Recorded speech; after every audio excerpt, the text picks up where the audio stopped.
the meeting. So welcome everyone. For the first 30 minutes today, before we even get into our check-in and the rest of the meeting, the very timely topic of advising is why we have Dr. Keith Nameby and Dr. Rich Wallace here today.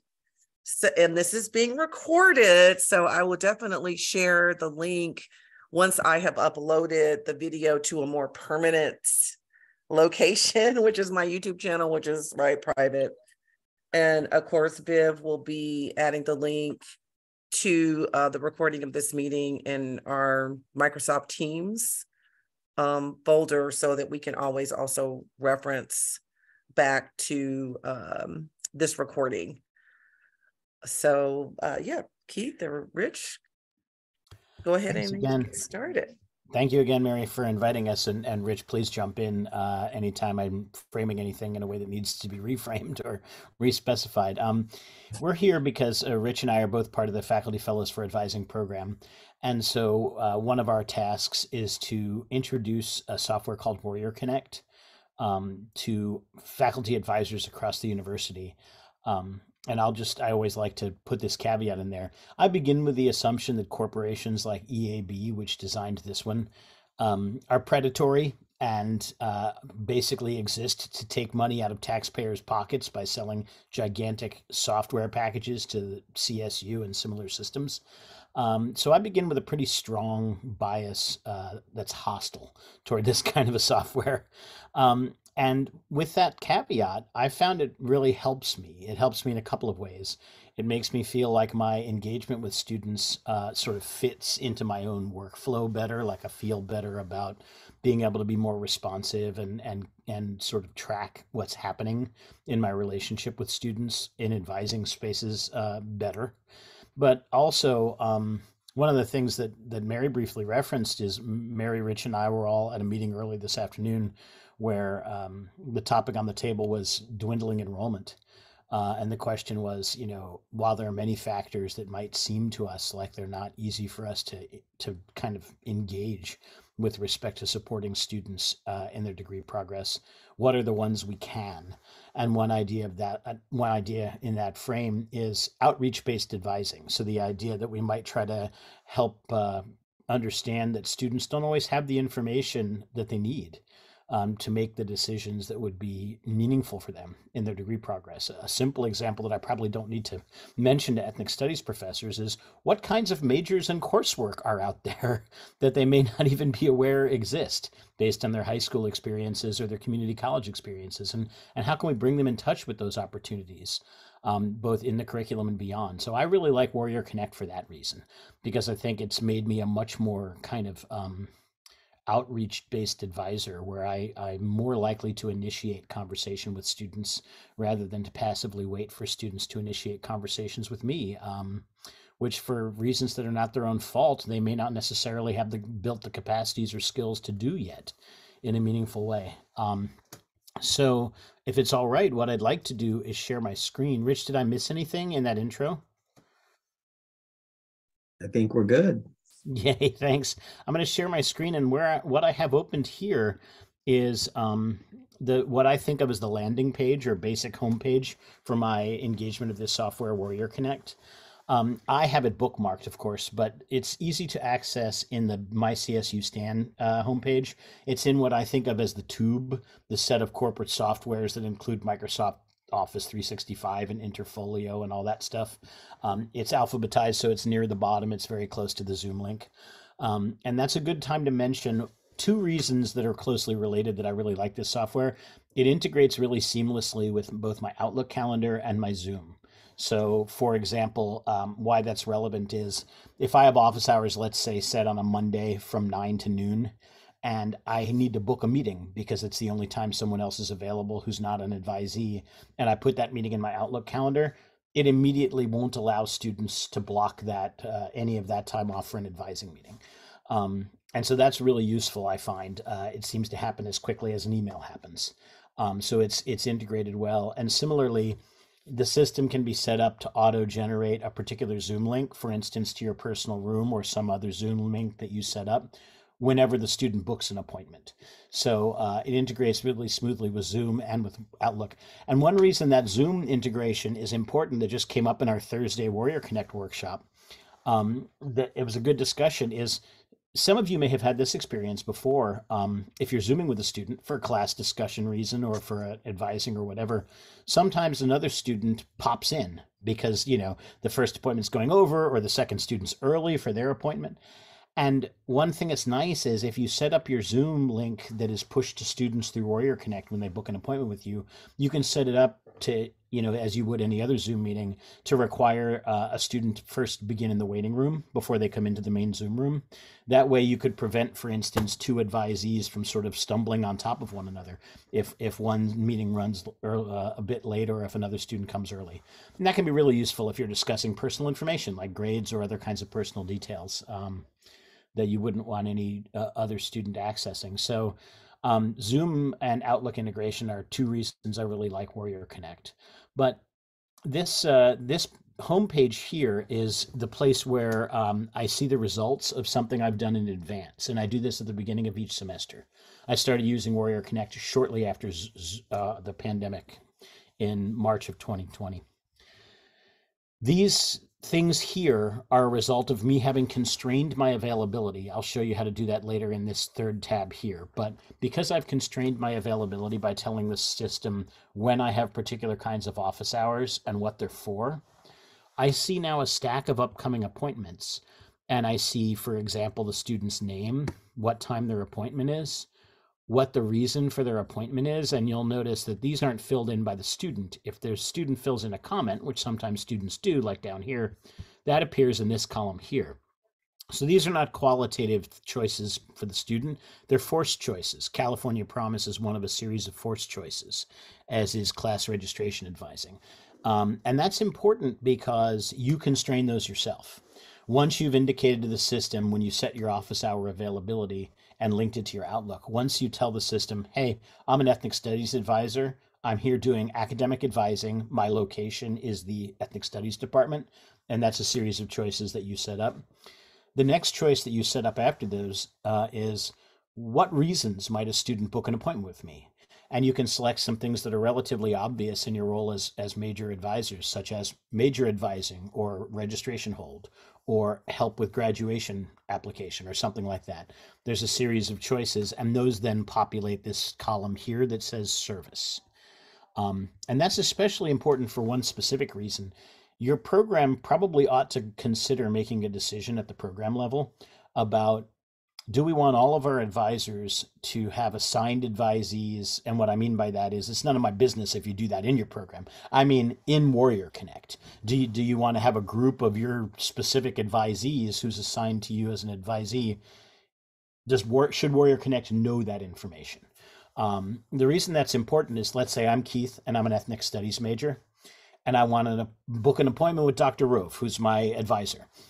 If I'm a major and I say I want advising from an ethnic studies faculty member, or I want advising and I'm an ethnic studies major, the system will guide me to a list of only ethnic studies faculty as my potential major advisor.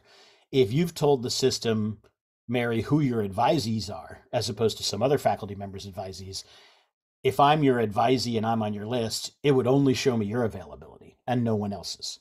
So that's why that's a potentially useful feature of the system if you assign advisees.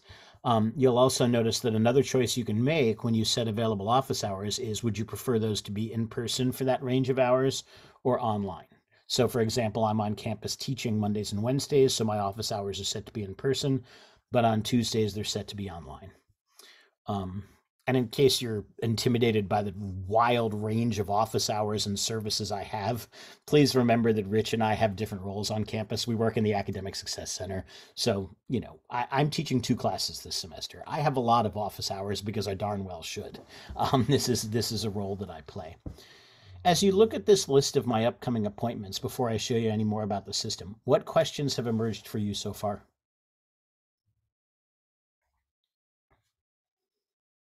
So I have a question, Keith. With when you say that the advising designations, like for example, California Promise advising, that versus major advising, when you said, or is that preset by you? Or are you saying that? Correct. Okay. Preset by use of faculty. So I'll take you over there quickly to show you Okay. where I set all that up, and I just do it right at the start of the semester, is when I go to my availability. If I check a box here, it would allow me to toggle on and off this. So I'm going to do this for a second, and then I'll check it, and then I'll hit edit, and I'll show you the choices available. So I've told it that this is the Academic Success Center advising. Why that's important is my coordinator in communication studies emailed me at the start of this semester, and she said, Keith, you don't have any comm studies office hours. What are you doing? You're teaching 2 classes. And I said, I have a gazillion office hours. What are you talking about? Because she couldn't see those. Because as our comm studies coordinator, she didn't see me showing any office hours where I had selected Department of Communication Studies as my location. So I was not showing myself as available to comm studies students. Notice that once your department decides that you want to use Warrior Connect, ethnic studies will appear as one of the choices on this list. But because these are my ASC hours, I have that selected. Then this list of services, I choose from a long menu. There's many of the choices that are already populated, but those I didn't choose are listed here. It's like a list of something like a dozen options. And I individually chose which options are appropriate. I chose a wider range than any of you likely will because I'm doing this university level advising role. But if I show you instead, if I back out of this, let me save this. If I show you these office hours here, for example, which are for my communication studies students, I've chosen a narrower range of services because those are for comm studies students only. I've chosen career advising, California Promise advising. As just a quick aside, California Promise is designed to be an intensive one-to-one form of major advising. But if you do one-to-one advising already routinely, it's the same thing. It's no different than that. It's just an encouragement to do degree planning so that students know they could finish in 4 terms if they complete 30 units a year. Registration, department policy and procedures. I chose a series of services that I thought were appropriate for comm studies majors who are my advisees, and notice it's a much shorter list than the list. So that's my best answer to your question, Mary. Does that help?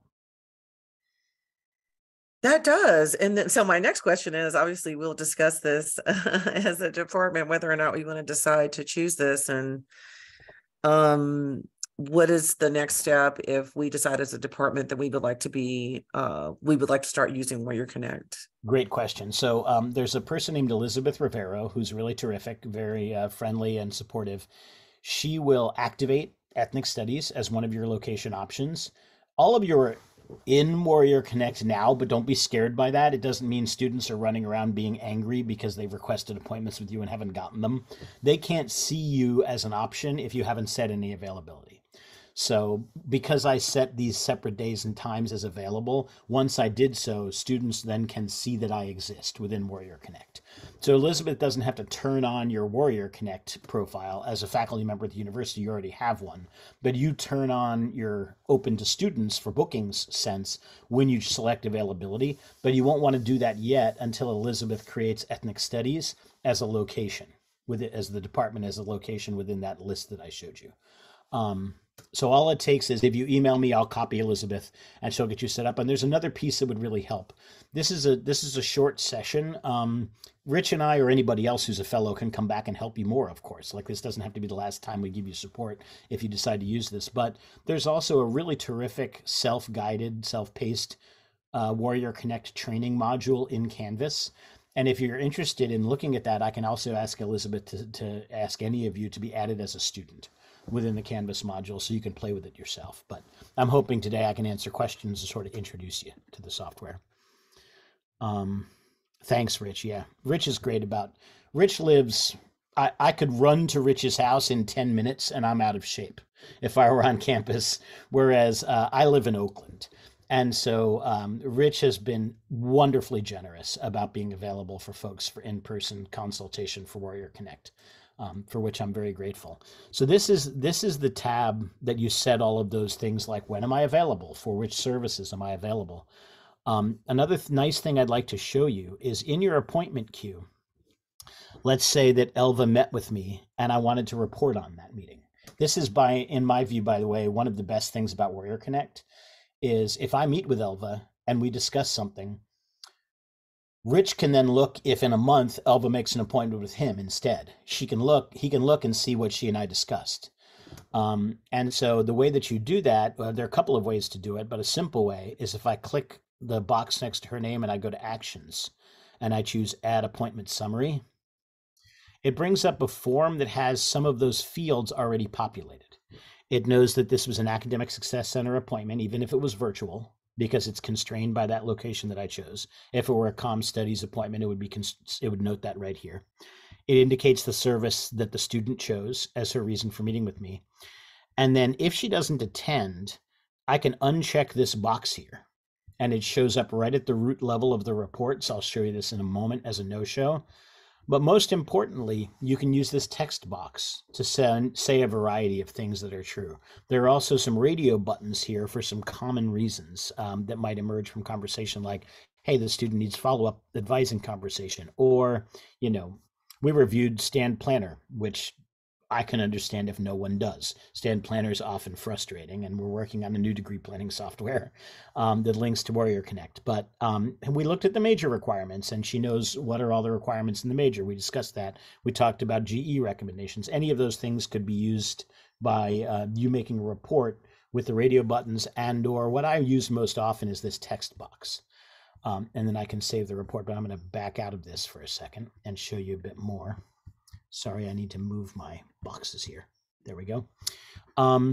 So notice that previous appointments and their reports are down here. So I can click on the box that says report details for an appointment I had maybe last week that I'm trying to recall. And if a student didn't show up, it shows right at that root level as a no-show. This can be really useful if your coordinator, for instance, wants to track batches of students to see who's holding their appointments consistently, or if students are not coming to their appointments or something like that. It's really useful. And let me quickly show you, before I open it up to questions again, what a student's record looks like. So if you click on the name of the student, you'll see this view here. It's really useful because a lot of these data are much more usefully arranged than they are in PeopleSoft, in the basic transcript and degree requirements portal. For example, things like how many units the student has earned, which are impossibly annoying to find in PeopleSoft. Which of those are transfer credits, what her GPA is. Really, really good stuff includes her assigned advisor, and then all the other folks she's currently meeting with, like she's taking classes with these 5 instructors. If she were, for instance, an EOP or a TRIO student or something like that, and she had an advisor she was meeting with in that program, that person would show up here as well, above the instructors area. And that you can't find in PeopleSoft. That's simply not available.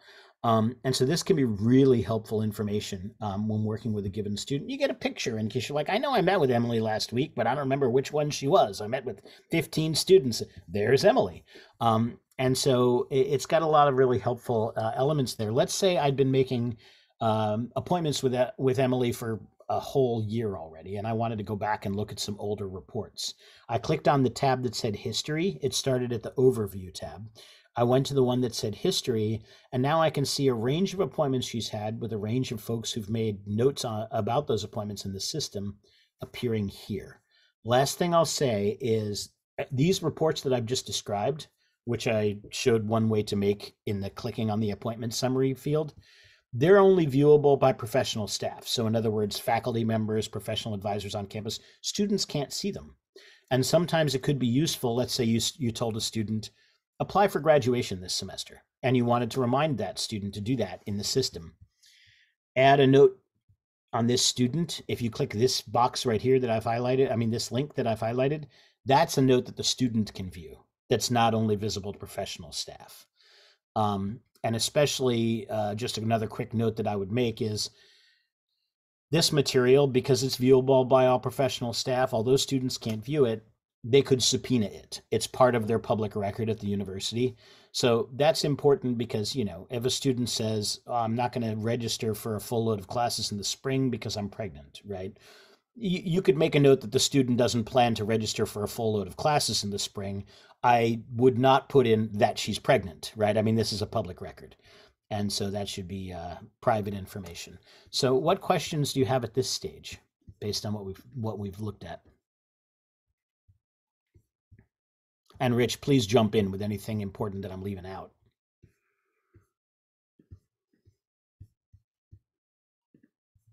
I guess the question I have is, I don't know, Viv, if this is going to make sense. Kind of with my limited understanding or exposure to Warrior Connect, it's what I appreciate about what it does is it becomes this central hub that can really, really streamline and really, really improve the efficiency of what now looks like multiple steps and moving parts in relation to our advising. So for example, like I will tell you right now, I do not like just trying to figure out how to even enter text into PDF forms. I know that sounds really basic, but that becomes really, these are the details that become really important. Mm-hmm. And it really slows down my advising time with students when I'm trying to figure out how to best enter information on these, PDF documents, for example. So that's one example. And then it's like, so I have them, but then the way we have the system set up now is then once I complete an advising form with students, I send it to them, I save it. And then at some point, I'm going to need to go to the folders that we have created in our ethnic studies Microsoft Teams location and upload everything. It just turns very, very wieldy, and just the back and forth emails, having to create links and everything else, even for like our department coordinator to decide which students are going to be assigned to which faculty. There's so many different little logistical details that it seems like Warrior Connect would house all of that. It does. And let me show you something else that I neglected to show earlier that relates to what you're saying now, Mary. One of my favorite things about Warrior Connect, if I go to an appointment, let's say that I wanted to report on my appointment with Benjamin. Oh, that's not right. Let's see. I want to go here. I'm in the wrong tab. Those are my assigned advisees in COM. I'm going to go to make an appointment summary. Notice that one of the options I can choose that's vital is I can choose to attach a file. That's tremendously valuable for tracking things like GAFs, or if you use an internal program advising sheet for the ethnic studies major or minor, attaching those kinds of sheets here is really much more organized than, like you're saying, sending messages in Teams or trying to use OneDrive or something like that. So that's one of my favorite aspects of the software.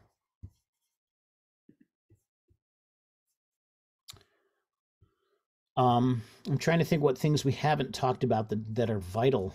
I think that there are other more powerful tools you can use when you become more comfortable with it.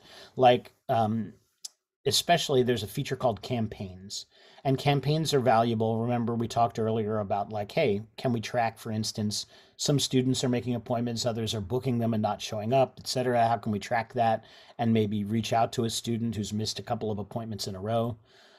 Or reach out only to our California Promise students, right? We want to specifically target our California Promise students with an email. There's a feature called campaigns where you can time release emails that you schedule in advance, but most importantly, where it'll keep track of the data. So for instance, it'll give, let's say you have 30 students you've emailed at once. It'll send a link for them to make an appointment through the whatever, let's say California Promise students, all 30 of you have to make an appointment using this link. Then it will track what percentage of those 30 have made an appointment by, let's say, 2 weeks later. What percentage have kept their appointment of those who've made them, say, 2 weeks later. And that can all be done administratively within the system with just a few clicks. So it's a really valuable tool. But I wanted to say something else about that. I haven't made much use of campaigns myself yet. Some of the other fellows and other advisors have. But here's what I'll say about Warrior Connect is another thing I like about it. I'll use Microsoft Excel as a counterexample. If I'm just trying, let's say, to make a grade book for a course I'm teaching, I find Excel to be incredibly frustrating because it's far too powerful for something as simple as a grade book, and you can't tuck away its abilities so that you're only using those that are as simple as sum this row and otherwise just let it be numbers and don't do anything else, right? Like Excel is it's constantly pestering me. If I click in the wrong place, it becomes a formula. And I'm like, I didn't want it to be a formula. And, I don't understand how to do things like pivot tables and things like this. It feels too powerful to me. I find that Warrior Connect, in the opposite way, rewards you just playing with it. If you just try to set availability, see what it looks like, it doesn't interfere with your ability to use the software to try something you haven't tried yet, to try campaigns and then say, no, I'm not ready for this, I'll leave it alone, or to use a student record to gather data about their progress and see if it might be worth outreach to them. But then you're like, well, that didn't work the way that I wanted it to, so I'm going to leave that alone. The system won't interfere with you if you decide that, right? Like it allows you to sort of grow at your own level based on its user interface, which is another thing that I really like about it a lot. What other things are you thinking? And I'm trying to read chat also. It's a lot of good stuff from Rich, so that's great.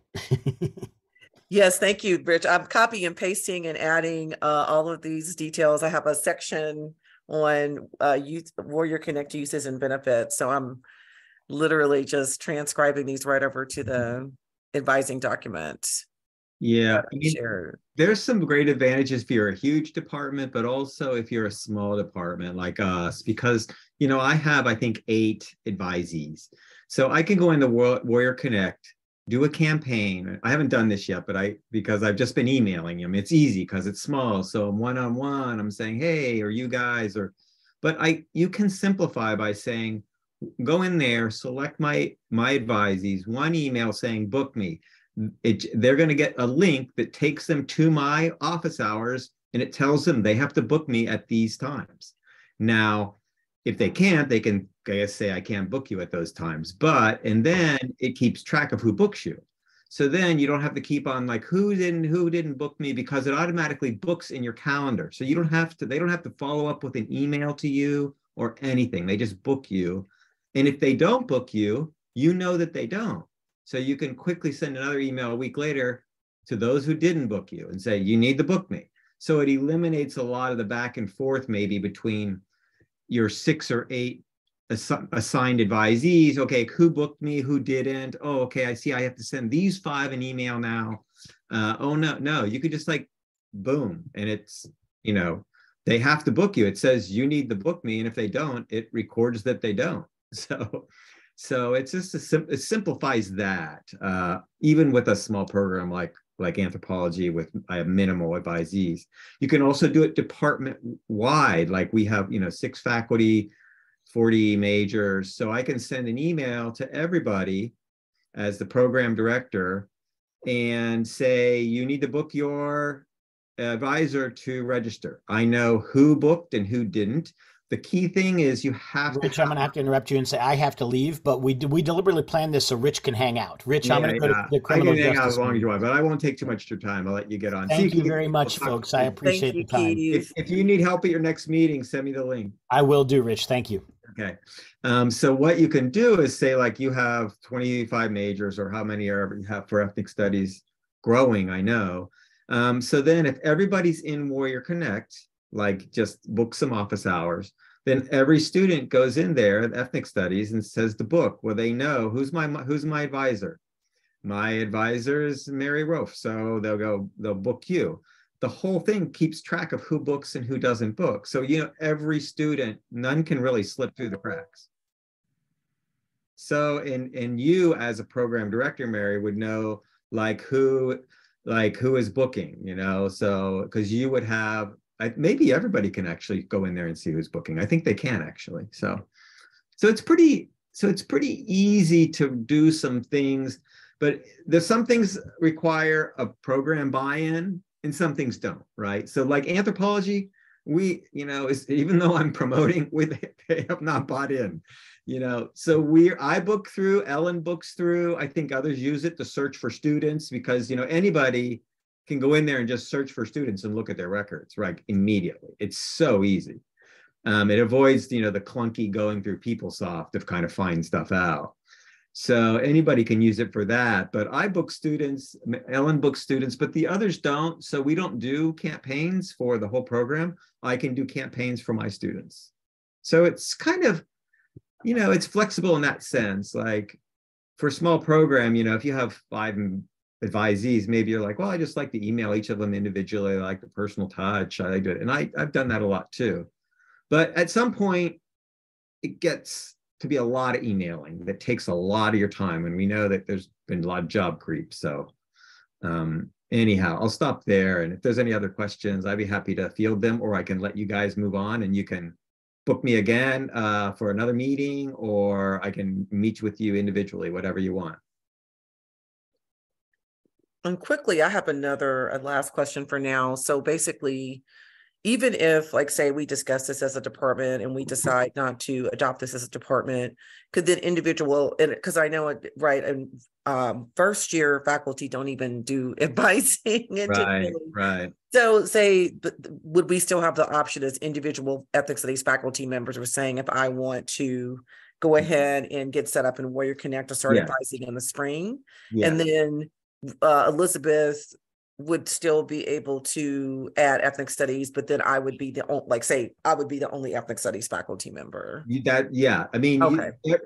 She can set you up, and then individually you can choose to book through it or not, but you all will have the ability to book through it, but you wouldn't have to. So that's the way it is in anthropology. I think Ellen and I, maybe Ryan, are the only ones booking through it. Everybody else is kind of emailing and, putting off. Like, I booked whoever, John Doe, and I'm meeting them at 11. So they put it in their Outlook calendar, like that.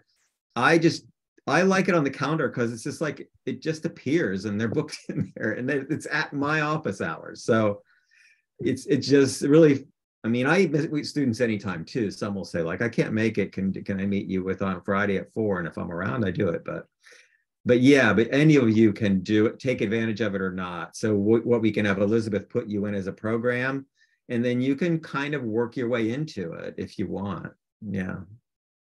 I'll definitely get back with you and Keith after we have a discussion. I think it would be helpful to also get through this first semester of advising. With my roles, I used to be able to, I need all of the tools for streamlining and efficiency and organizing that I can possibly access. There's just no way. It does. And you can email all your majors through it too. And the other beautiful thing about it is, you know who the students in your classes are. So once you're in, you can see who's in like your other classes, and there's a system you can book. Like, so this is was set up as a major advising software. So initially it wasn't set up like, let's say one of you is teaching a GE class, or now you guys have students across every major, right? So let's say I'm a comm student and I want to book Chia because I need to talk to her about my intro to ethnic studies course. Well, they wouldn't be able to do that through Warrior Connect. And you might be like, well, that's my booking tool. That's not helpful if I can't book anybody, because now I have to have another booking tool. But now you can choose what is called office hours instead of your and I can show that to another time, but it's another service center. So you have ethnic studies, and you could also book through what is called faculty office hours. Any student can book you through that. Right. So that's what I have. And they book you at the same, whatever times you set up. So you can double set up your time. Like you can, like, for example, I have my office hours from Tuesday, Thursday, more afternoons for my major, but I just doubled them. I said, I set up office hours for those times too. So then anybody can book me at those times. So I can explain it a little bit better another time, but it's very useful. No, that's very helpful. So I'm sure that it'll be, as we learn more about it, there will be. Yeah, it's a lot of information. It's a little bit overwhelming. Yeah, but it's. I've worked with like major databases and portals and kind of landing strip pages a lot. One of which was this huge, I mean, it was very complex. So yeah, I'll probably be the first, I don't know, one of the first faculty to really dive into it. I am somewhat familiar with these kinds of systems. K through 12 schooling it has a lot of this kind of this kind of software and has for a while. So very good. Well, listen, I'll let you guys, I know you got things to do, but I'm happy to help at any time, just like Keith mentioned, and come visit again or individually, whatever we need to do. Okay, thank you, Rich. All righty. See you all. Bye. Bye-bye. Oh, and Viv, Rich, fairly quickly, can I ask about with since Viv is our department coordinator, would they also be able to access Warrior Connect, or is it only accessible by faculty? Oh, that's a good, yes, I think they can, because remember Keith mentioned that their coordinator said, hey, Keith, you don't have your office hours. So they must have access to get in there too. So yes. Okay. Oh, and Chia has a question. Okay. Yes, I just had a quick question. This comes from not knowing the system as well too, but I've been doing quite a bit of advising, and so I'm curious if the system allows us to generate a list of the people who have holds and that we've met with them. I think that just streamlines it and makes it easier for Vivian if she could access that. Yeah, that's a really good question. I do not know, because there's so many different holds. Students have like Cal Promise, financial aid, program, EOP. There's just like a list. So, but I'm thinking, like, could it generate a list, a general list of anybody in your majors, or just that have advising holds within your major? I'll ask about that. I don't. We've never talked about that, so that's a really good question. Yeah. Thanks for bringing that up. It might be possible. I just don't. My learning curve is still pretty steep. Okay, thank you. Well, all right, really go this time. All righty, we'll see you guys. All right, see you later. Thank you. Oh yes, everyone. This is we're in the nitty gritty of advising. So Viv and I are going to do a deep dive, a little bit of a deeper dive in the time that we have left. We do want to go over, we'll get started with our check-in, and I've entered a link to the agenda for today in the chat. And before I start sharing screen, the question I have today, because I know how I feel at this point in the semester, it starts, I don't know why the fall. Oh, no problem. I will share that in just a minute. I call this kind of the doldrums. And again, understanding that, Thanksgiving is the, thank you, Goshu, for sharing the link to the agenda, is the kind of, federally recognized holiday. We do have this time off. I don't celebrate the completely fictionalized white supremacist Thanksgiving, and yet, this is the time that we have off, and my family is spread all over the country, and so I take every opportunity I can to travel and spend time with loved ones. And fall really feels very, very long at this point, and we have, and just as a reminder too, November 11th is the federal recognition of Veterans Day, and that's a Friday. And so there shouldn't be any classes if you are assigned to teach on Fridays. It's not an instructional day, and hopefully you don't have anyone trying to schedule meetings with you.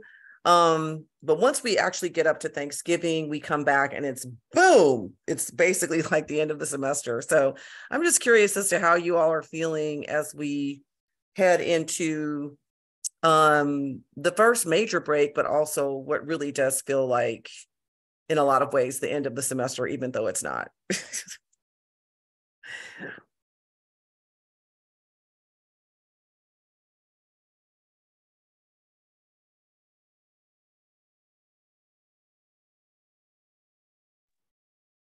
I guess I can start. I think everything's been going well thus far. I have quite a bit of grading to do still, but I'm excited. I've got quite a bit done, so just a little bit more. I'm going to spend next week just really trying to catch up with my grading, just so that once I go into the break and when we come back, I don't have to worry so much about it. And I just like Mary has shared, I feel like very conflicted during this period of time in terms of celebration, because in my community, it's like we've been trying to reclaim these different holidays and doing our own things during them. So like for us in November, Hmong New Year is a really big thing. And Hmong New Year is actually celebrated starting from October all the way from Northern California, like Yuba, Marysville area. And it sort of ends in December in Fresno. So in November, usually for Thanksgiving, it's the Sacramento Hmong New Year. And it's been it hasn't happened because of the pandemic for the last couple of years. So I'm really excited. I want to be able to go this year. But we also do like our own version of being thankful and not in the ways of, right, we all know. And so I'm looking forward to that. And also like making sense of that. I think for a really long time, I was really conflicted. Like I wanted to do something with my family, but at the same time, I also wanted to be really critical, right, about it. So I guess I'll just share that. Thank you.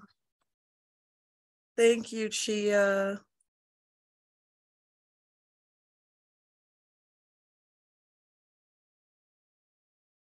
I guess I can go. Yeah, it's been like a roller coaster experience for me. I guess I came in after mid-July and just tried to find a house and buying a car, and it's just everything was overwhelming. And then straight, because I had to read some of the materials also, I had to give time to that, and I haven't even I haven't even been to other nearby places so far. It's just been quite overwhelming, and I have a couple of grades, essays to grade, and I'm looking forward to this time. Just going probably to Yosemite and see plays and just spend time with family. And I think it's a good way to. This break is good in terms of rejuvenation a little bit, and if you like. So yeah, I'm kind of looking forward to it. But so far classes seem to be running fine, and I think I'm just getting into the rhythm, so I'm loving it. And yeah, it's going very well. I'm happy with the way how things are unfolding. So yeah, that's it. I'm really glad, thank you, that you're getting into your groove, Goshu. And if there's any way that Viv or I can help you, let us know. I remember that first year and the learning curve was really steep, and kind of revisiting that again. It's like it's like a first year in a way for me as interim chair. So yeah, I really get that. And especially if there's anything we can help you with as we move into the Christmas break and in preparation for the spring, because I know with the new prep, and it's tricky because, for example, I don't have a lot of the resources to be able to share with you with the 4200 class, because it has been, updated. So, but I can definitely meet with you to brainstorm with the, building off of the materials that I do have. Sure. Thanks. Appreciate that. Thank you.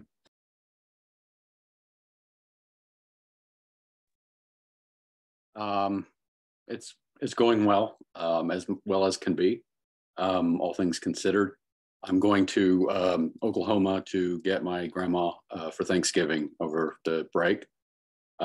So my whole semester has been dealing with trying to transfer her whole life out here for her.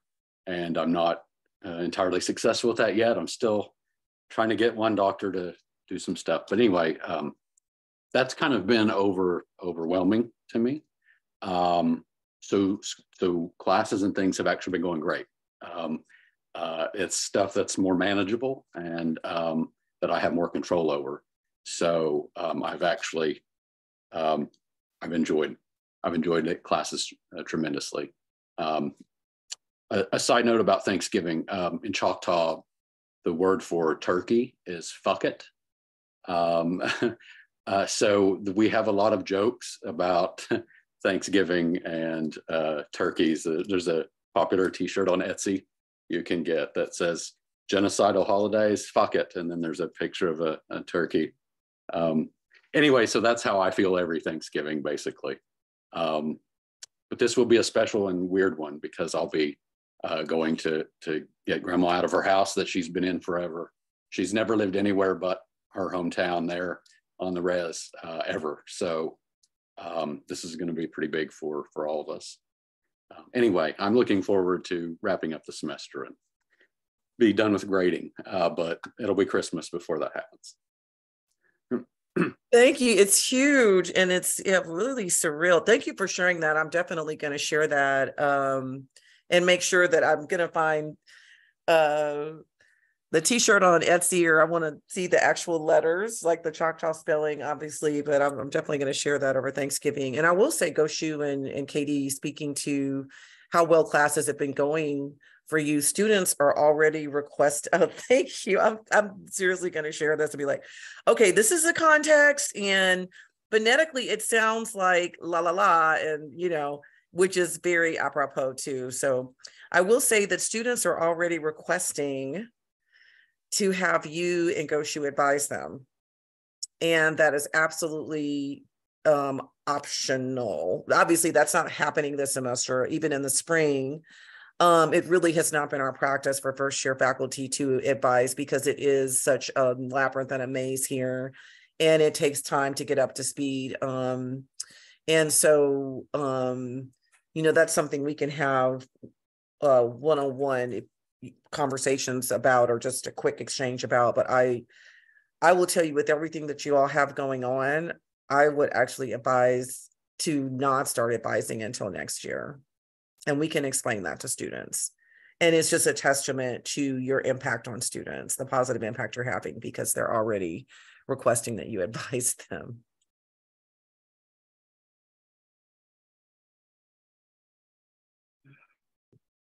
Yeah, that's great to hear about the impact that you're having with students, and about the plans that you're having for this fall break. I too am going to see family. I've been requested to schedule meetings over that week, and for the first time this year, I've said, nope, it's not going to happen. So it's nice to learn how to say no and to set boundaries. I'm so glad that Indigenous Peoples Day is completed.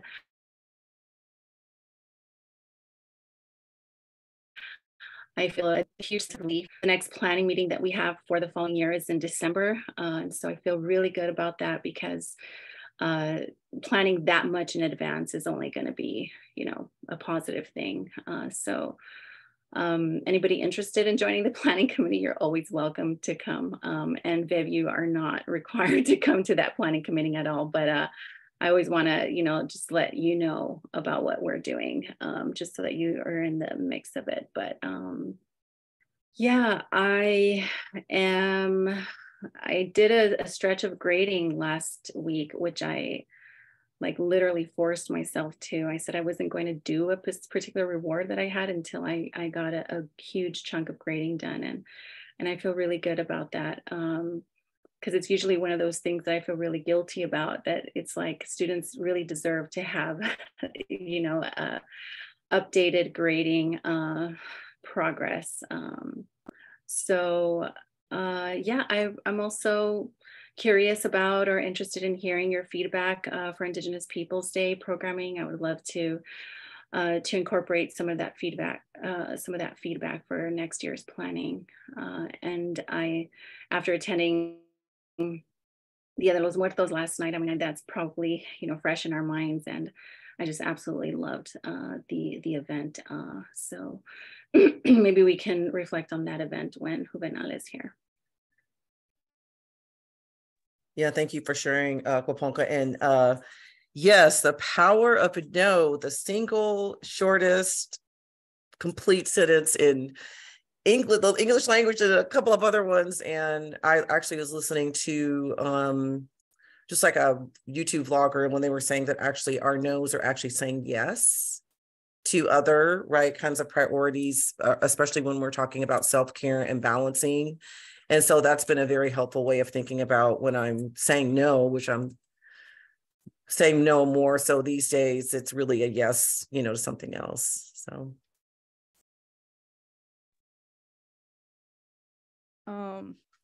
I think I can't believe it's November because it feels like October flew by just because like we had IPD and then Day of the Dead.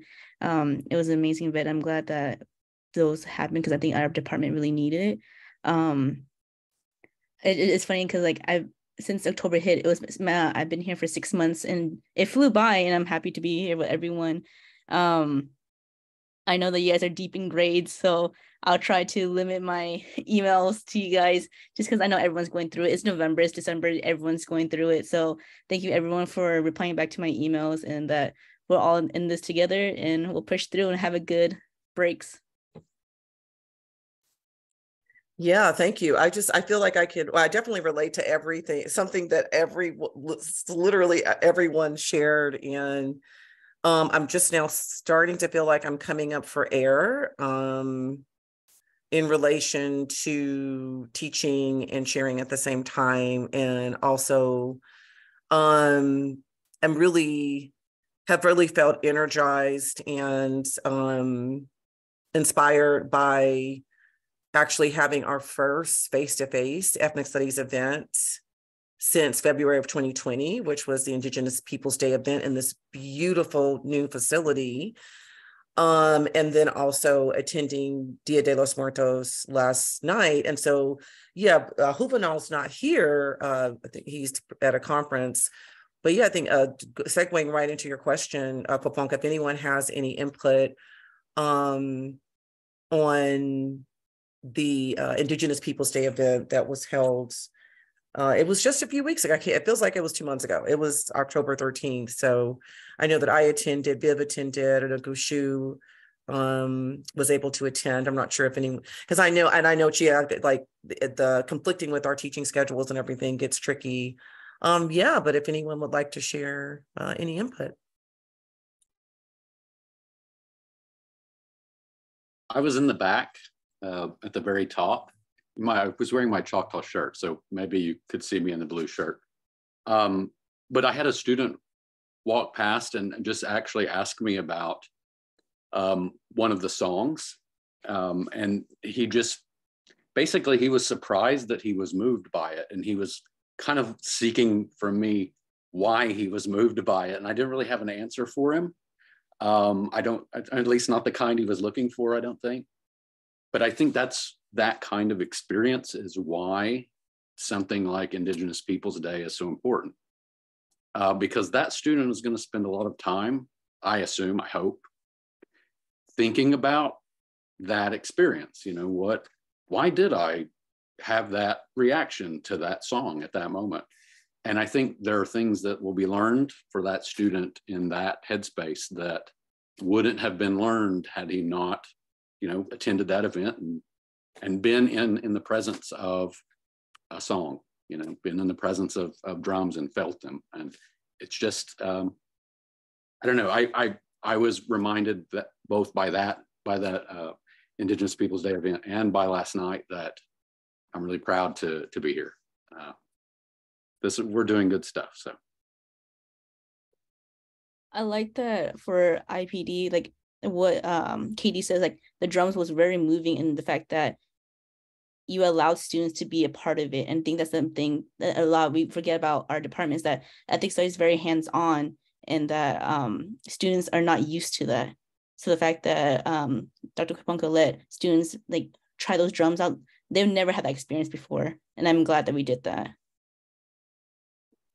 Yeah, I'd like to piggyback on that. I had students attend from my class, and while I've had a range of students from different backgrounds take my courses, this was the first time that I've actually had students who migrated with their families over from places like Assyria, Afghanistan, who are now actually college age, and young women who wear a range of no hijab to hijab, some variation of that, very soft-spoken. And they were really pulled in by the drums. And they really wanted to, they were like, oh, can we? I was like, absolutely. It's like, we want to, you know, engage, participate in this. I'm like, absolutely do it. We've got the student worker here. You can sign the, you know, the release form. And so that was an additional element that really drew everyone in. It was very, for me, it was very powerful to be able to attend an in-person event for the first time in so long. And it's so much work to do in-person events. I know it.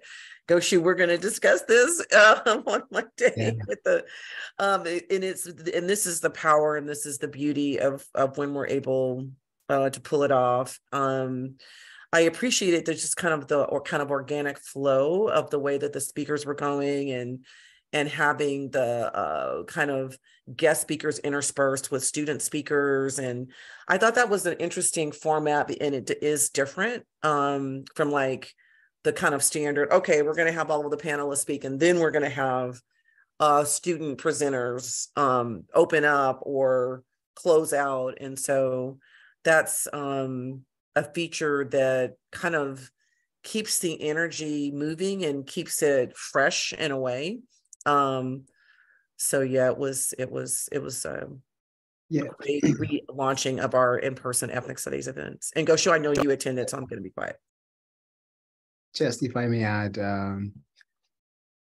for me, for our class, I think it was a perfect fit, because that week we were talking about Native American power in the ethnic studies course, and I asked students if they attend, they would get extra credit. So some of them actually attended, and what struck me is that one of the students actually said that the event, you know, one of the speakers during the event kind of answered her question, which was lingering for a while. So she said, you know, besides the, you know, the music, the power of the drums, something that really stood out for her was that one of the speakers mentioned the ocean is, you know, a power, and how water is very powerful. And she said, you know, I have always been kind of feeling this. I felt a weird feeling of power coming from the ocean every time I've gone, and I've gone to, you know, to the beaches, or every time I go to the waters, I've always felt this power. And that's probably is the reason why I'm feeling this. So it was interesting how she relates the event with her experience, and I thought I would share that one. But they've enjoyed it so much, as much as I did.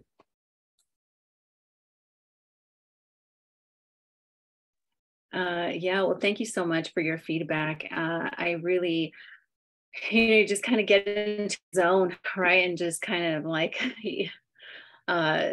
move through the motions in ways that also feed off of the people who are there. So it was really beautiful to see both, you know, the Student Center take a central role in planning this year, which was first time that it happened. Before they supported, but this time they took a central role in offering the steps, the warrior steps, and counting the people that attended, and also setting up their registrations. So it was great to see them kind of inch into an ethnic studies space that two of them admitted was very uncomfortable at the very beginning, because they didn't really know what they were getting into. So they all, you know, really enjoyed it. So I think from that range of like people who are not necessarily attracted to, or who would go to an ethnic studies event because they're interested, to the people who were there because they really wanted to be there, and because they've been there for several years, and we've had alumni come. Some of the feedback from the planning committee was very positive, but they also had a long list of things that could be improved for next year. And I won't go through that long list, but one of them was to make activities for children a little bit more accessible, the fact that it was family friendly, and that we covered our bases. We had, you know, the liability forms for the guardians and the parents who took their children. to sign those forms, which was really helpful to do it in a safe way that that the university would recognize. Because, you know, although we can see them in the background and they were there in the lawn, they were just kind of doing their own thing, which was great. But we did have a slew of activities planned for them, and those weren't, they were in a box somewhere locked away. So I think that was part of it. And then to have information about each of the speakers up on the screen. We didn't know about the screen until like the day of. And so preparing like some of the bio information for each of the speakers so that they can have like a visual also for their information. And having more poetry available for students outside of this event, and maybe a little bit more in between, was something that they wanted. The Warrior Steps had a 230 people capacity, and the Student Center organizers counted about 260 who attended. And of course, people, you know, didn't stay the whole time. People were coming in and out. And we didn't have on the agenda time for people to eat. So we just kind of winged it. And at the time, I think it was the perfect time for people to get up and mingle and to get to know each other and to grab some food and then to come back to the Warrior Steps. So that was really great. And yeah, I mean, it's a great honor to be a part of this and to keep dreaming together, because I think, you know, one thing is the event itself and what people witness in the organization and the actual event, but the other thing is the conversations in between and the relationships that are had with the people who come and share at our events, and the relationships that they also forge with students is probably, I think, the most important. Because now I think Indigenous peoples are more visible on campus as a result of Samuel's pioneering of the first Indigenous Peoples Day on campus, and then also advocating for our faculty lines to be part of this program and now department. So I think it's a great thing, from, you know, not knowing what you are on native land means to now having a university-wide resolution that is both with the Academic Senate and with ASI. So it's a good first step, and I think we have a long way to go. And this is all part of the work that we do. So thank you for all of the events that you are organizing. And I'm happy to help in any way that I can now that this one is over. Thank you, Kapoka. And, you know, I'm really aware of also what we just went through, a really fast overview of Warrior Connect. And so, and just knowing that with the intricacies of advising on this campus, that I've never in all of my experience in education ever seen an advising system like this one. And be that as it may, we're going to be really learning about it a chunk at a time. So Viv, I'm thinking that we can go through maybe a few updates really quickly, and then just spend about maybe, and I want to give a little bit of context of why there's this really, there's an urgency around advising in particular at this point. I'm going to give a little bit of context as to why that is. But what we take about maybe about 15 minutes or so, Viv. And so I'm going to give you co-hosting permission to just, I just received a final notification in terms of the spring 2023 semester, where it's actually not bad at all, but I did have, so I gave you co-hosting permission if you want to share the screen and go over the update, some quick updates around the spring registration. And unfortunately, there was a lecturer. She's hopefully we can get her number at another time, but she's not going to be able to cover one lingering course, a section of Intro to Ethnic Studies that we had left to cover. And that's actually not bad. So that's my update, Viv, and I'll mute myself.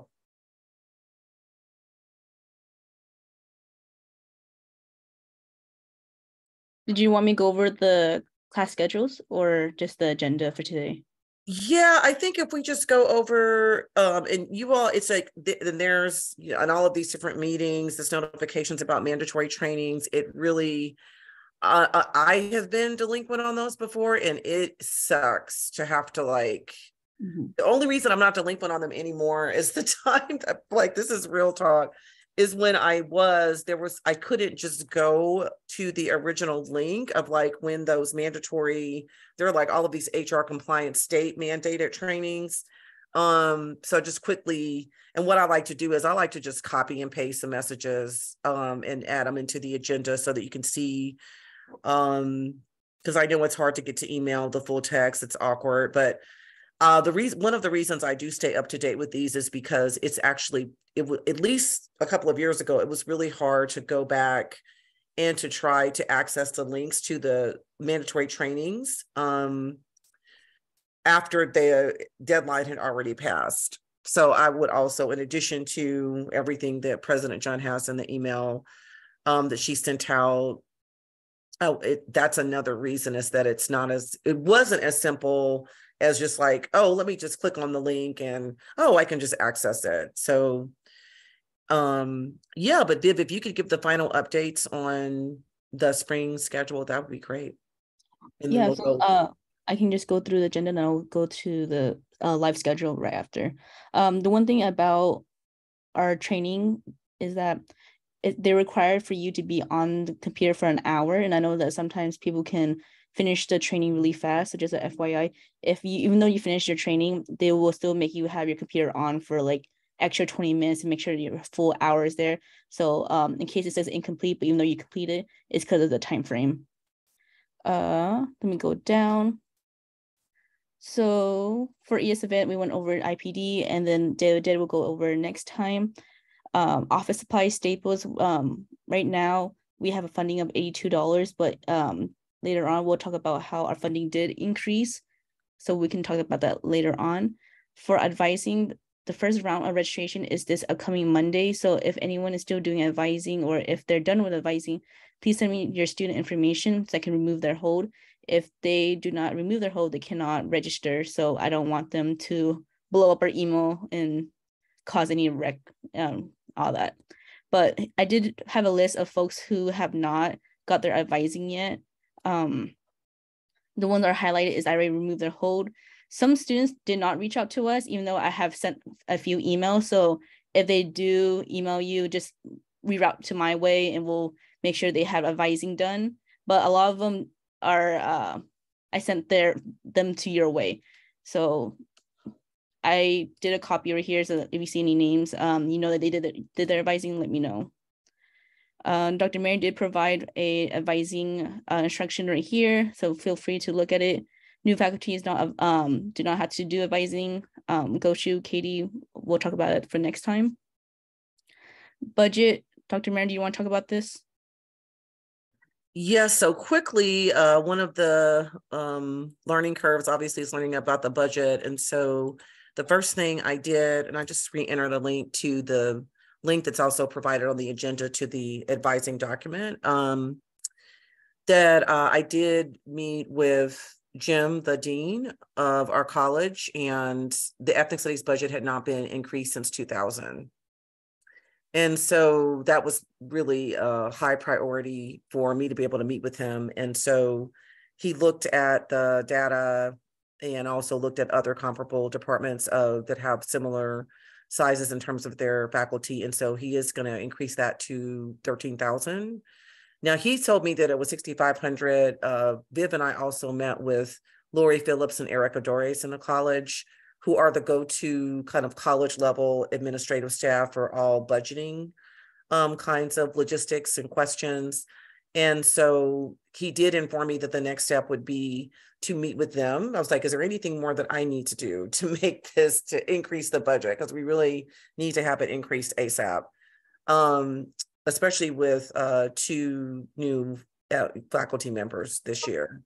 And that is going to be in-house between Jim, Erica, and Lori. I was glad I met with them, because then we met with them yesterday, and when I asked if they had been notified by Jim, he's up to his neck in writing RPT letters, and so that, which I totally get. So I think they are going to go ahead and move forward with making the steps to increase the budget, and then we'll be periodically revisit the budget, especially where it applies to the department as a whole, the faculty as a whole. But I did want to give that update.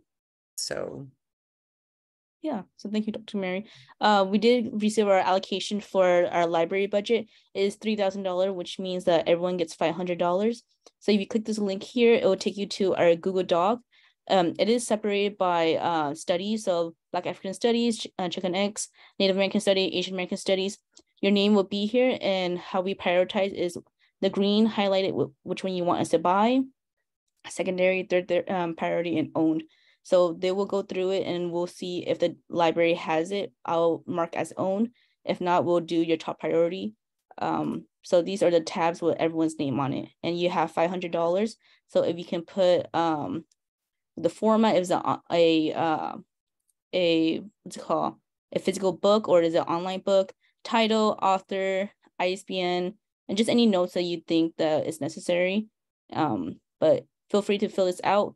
The due date for this is, I believe, where is it? May 17th of 2023. So I'll send a reminder in springtime for you guys to fill it out. So once again, you do get $500 for this. Conference travel, as some of you know, there are some banned travel states. It's indicated in Concur. These states are not state supported. So if you do need to travel there, it has to be a really good reason, and it has to be approved by, I believe, the provost to get funding to travel in those states. Dr. Mary? Oh, I attended a meeting. There's different chairs meetings, and the update that I've gotten on this is, no, actually, it was with the budget meeting with Lori and Erica.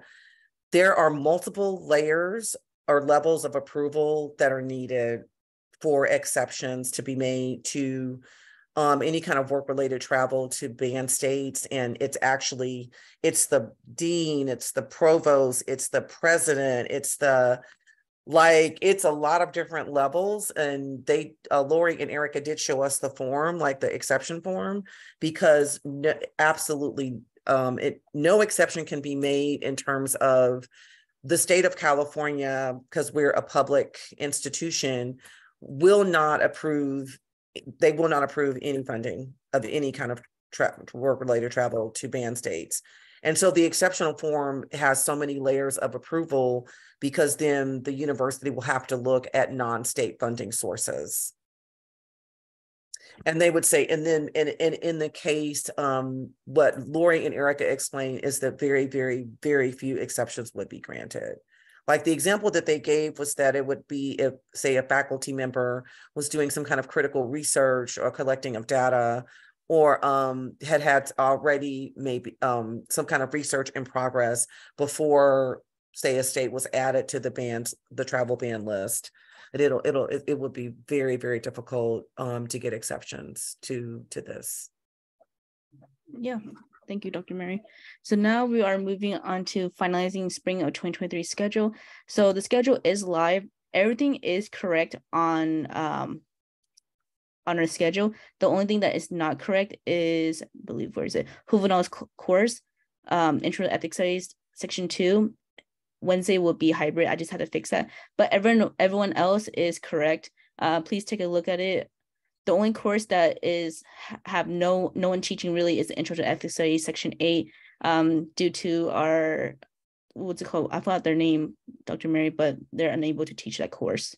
Yes, Dr. Anlamri is a great, really interesting faculty member who's based in the Central Valley, but who's not going to be able to teach it for us in the spring. Yeah, so a lot of the format of the schedule is similar to this fall.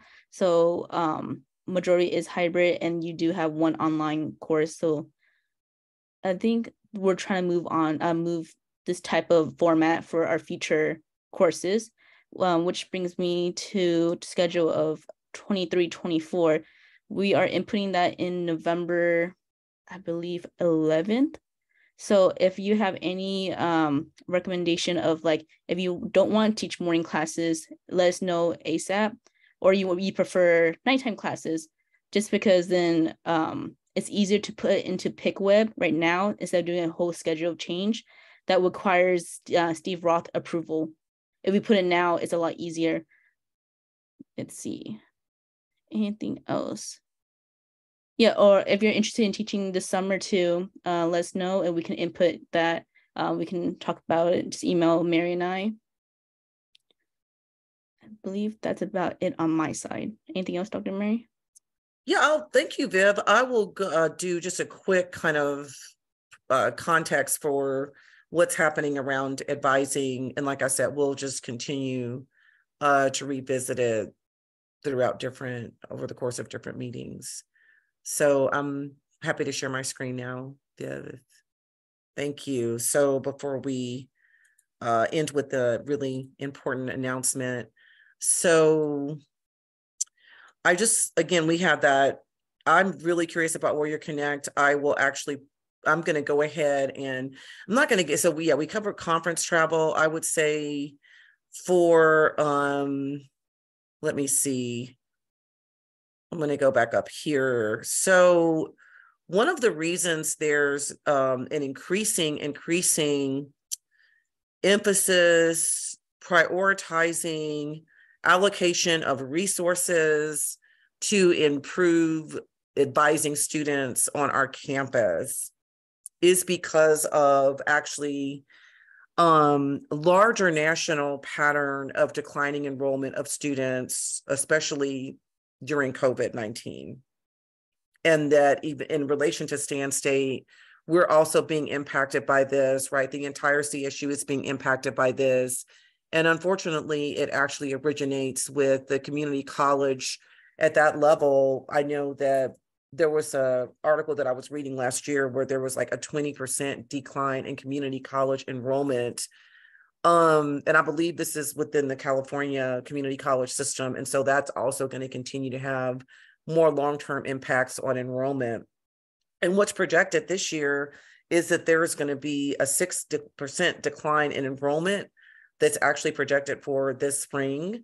And a lot of this is coming from actually currently enrolled students or continuing students. And there's a lot of reasons for this that in a lot that's in the whole discussion about, for example, programming like Indigenous Peoples Day, programming like Dia de los Muertos. Like we do a lot as ethnic studies faculty individually and collectively that actually does the opposite, right? It to me, we enhance the retention of students and the successful completion of students. I'm not going to get into all of the ideas I have about the system as a whole. Because of this, it's already a priority, and it always has been a priority in ethnic studies for us to really take advising students very seriously. That's why we don't have first-year faculty even attempt to do this, because it is such a complicated system. There's a lot of moving parts. And I just will continue to revisit some and get some tips and add some tips. Also transferring these over to the advising document as well. At the really, really crucial times, which is I'm experiencing in real time for, this is the first time just because I have obviously the advising of majors and minors to be able to take the holds off of their account so they can register. Chairs across the board, across the university, the policy is for chairs and program directors to do the graduation application forms, which that's really, and then I have, right, the students that I'm currently teaching in my classes who I've been scheduling the check-ins with and ongoing, right, have advising with them, as Keith was stating, that he's still, teaching 2 classes.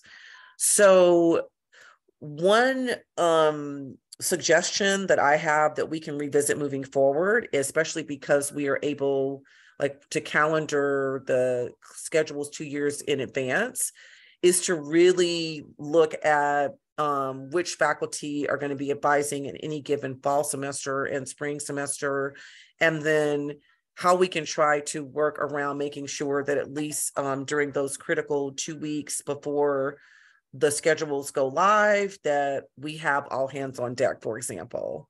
So we'll continue to revisit this as we move forward. But yeah, it was a lot of information. And so I'm going to actually stop my share, and I would like to invite Chia to share an important announcement. All right, thank you, Mary. I just thought now would probably be a good time for me to share with the whole department. I've been having a conversation with Mary about this before, obviously, I should. But I just wanted to let you all know that I will be leaving at the end of this semester. And as I've shared with Mary, this is a really hard decision for me because I really do enjoy the teaching, the service especially, and the research, and I'm leaving because of personal circumstances during this sort of point in time in my life. And so I just want you all to know that, and it's really hard to even make this announcement after the discussion of the events that you've shared, right, and the work that we do in ethnic studies. And it's so important. And it's been healing for me to be part of this department, and to start with program and then department. I've gone through a lot of healing, and I think that's why I've sort of am where I am. But I know that I will be continuing doing this work no matter where I'm at, even if it's someday there's a door back into academia and we can be colleagues again. But it's been a pleasure working with all of you, really. And I hope that I can continue to stay in touch with you. I'd be excited to come to the events, and feel free to share them with me. I'll share them with my community, with anybody that I know, and to be able to attend some of them when I am available. So just want to let you all know. Thank you so much, Chia, and thank you for everything that you have brought to ethnic studies and to our students. And I know, to me as not just a faculty member, but also as a person. And, the legacy that you're leaving is going to be enduring with everything you've done with the Ethnic Studies Professional Certificate Program. That's so exciting. I can't believe I'm going to be entering that in curricula. I mean, that is going to continue to have such an impact on the Central Valley and even beyond, with now extending the reach of ethnic studies to practitioners who are in the field of education and ultimately, eventually, every profession. And the course and the syllabus, for example, that you've created is going to just spread the impact exponentially. And definitely do not be a stranger. I'll be sending you, I definitely want to stay in touch and stay connected. Yes, I don't know if anyone else would like to share anything with Chia. Well, thank you for letting us know, Chia. And I can imagine how difficult of a decision that this was. I can just feel it in your voice. And I echo everything that Mary said. I know that students have been impacted by you and us as faculty. Your presence, speaks volumes, and the ways in which you contribute intellectually and also as a person has been very much felt. And I look forward to our continued relationship and our growth. So good luck to everything that you do, and keep us posted on how you're doing, and also let us know about the events that you would like us to share with our students that would like to attend in the Central Valley. Thank you.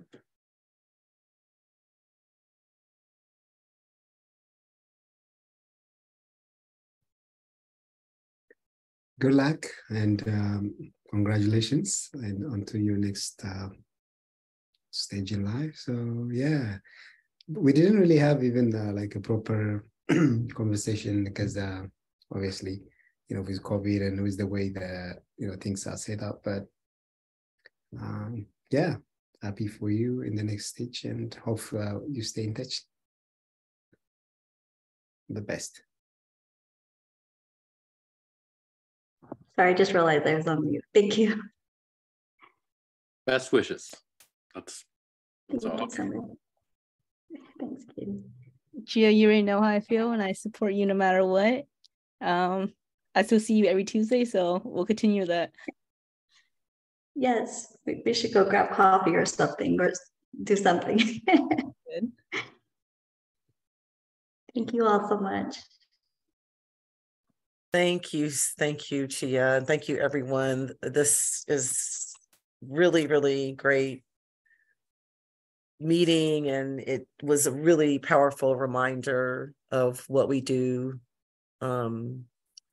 why we do what we do, and the impact that it has. So I'll see you in a couple of weeks, if not sooner.